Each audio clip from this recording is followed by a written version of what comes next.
So we left off at phase 4.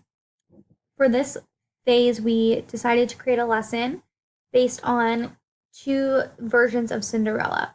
One of them is the Chinese version, and one is the traditional version. Students will be able to recognize similarities and differences between two versions of the same story from different cultures. We made this a strongly discussion-based lesson because we want to target George's weakness in communicating with his classmates in English. We will be utilizing a timer app on the Promethean board. The timer scaffolds students in their discussion and keeps them on track by giving each member an opportunity to share.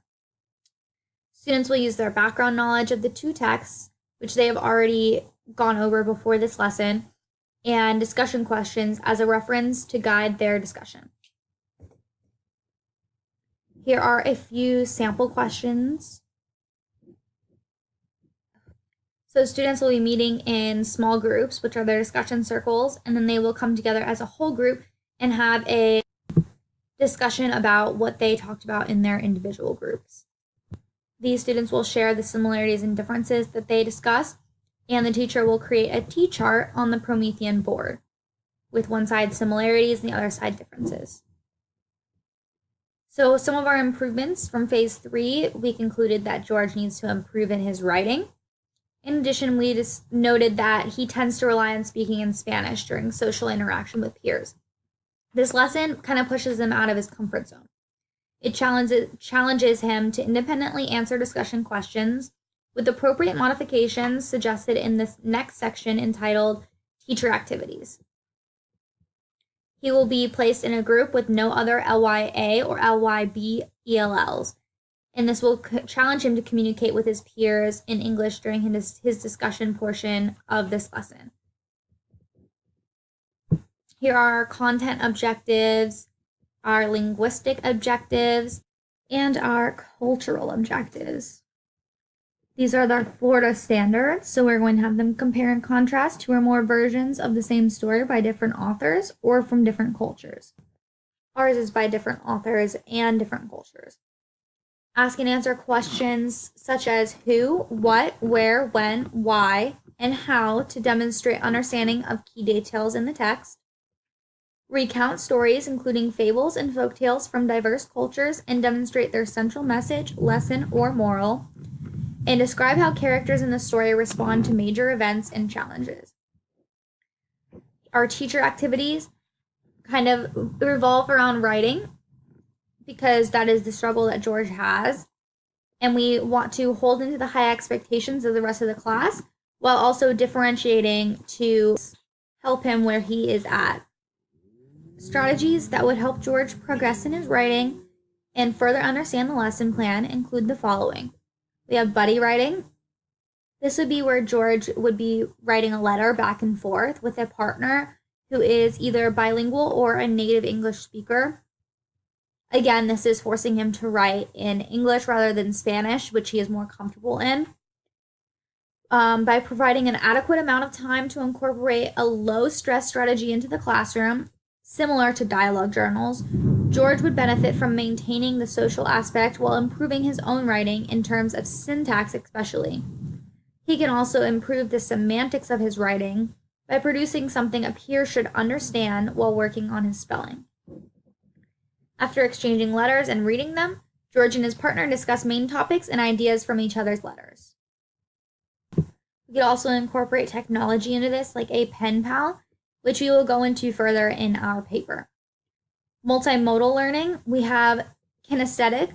Letter writing is a real-world experience. Although the written letter is becoming a thing of the past, technological versions, such as emails, are still being used in many real-world situations.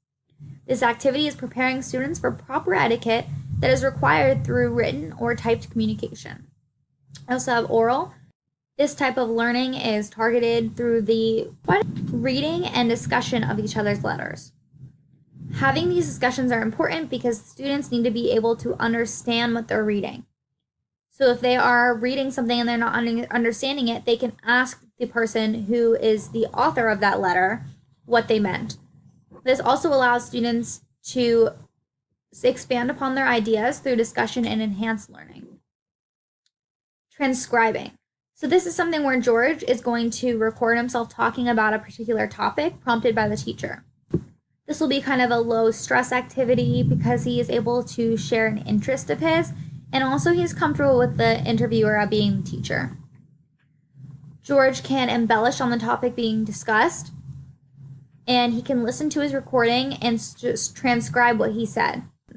The transcription process allows him to self-correct any errors that he might have said along the way. He will be able to have a metacognition of his own writing, decipher what makes sense, and what is spelled correctly, etc. After he writes down his observations, he will also record them in English and listen to them. For technology, we could use a speech-to-text software. Multimodal learning, we have reading/writing. So he's transcribing what he's hearing, which is writing. He can also write notes or questions about his topic of interest, any conclusions, ideas, or questions he may have regarding his English language acquisition. Oral, George is writing down observations, notes, or any questions he has about the interview and his English skills. After he finishes writing, he records his notes in English so he can have the opportunity to listen to his own ideas. Picture mapping. So as we mentioned earlier, this can help him with motivation as well as organizing his ideas before writing. Possible technology could be picture mapping website or software for a final draft. Multimodal learning for this one would be kinesthetic because he is drawing pictures to illustrate his ideas for writing. Reading/writing, after he draws his pictures, he must write sentences that describe his images. Personal spelling dictionary, because George does have some trouble with spelling low-frequency words, he could benefit from a personal spelling dictionary. This is where he can write down any unfamiliar words that he encounters and refer back to them.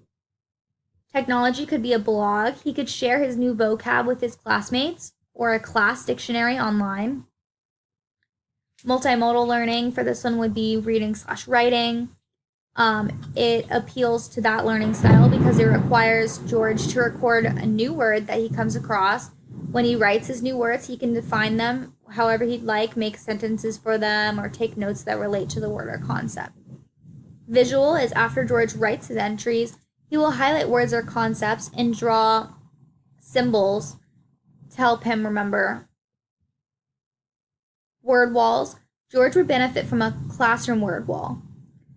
So this would be, instead of just having a personal dictionary, there would be more high-frequency words as well put on the word wall that you would need help with spelling. He can practice words that he has trouble while occasionally referring back to them on the word wall.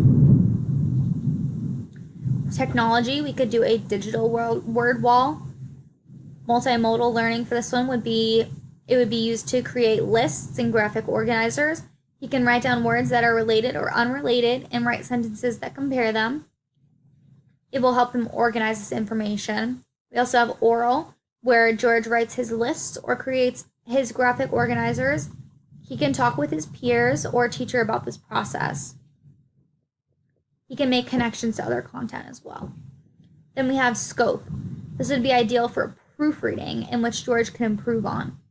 This will help with his monitoring of his own writing.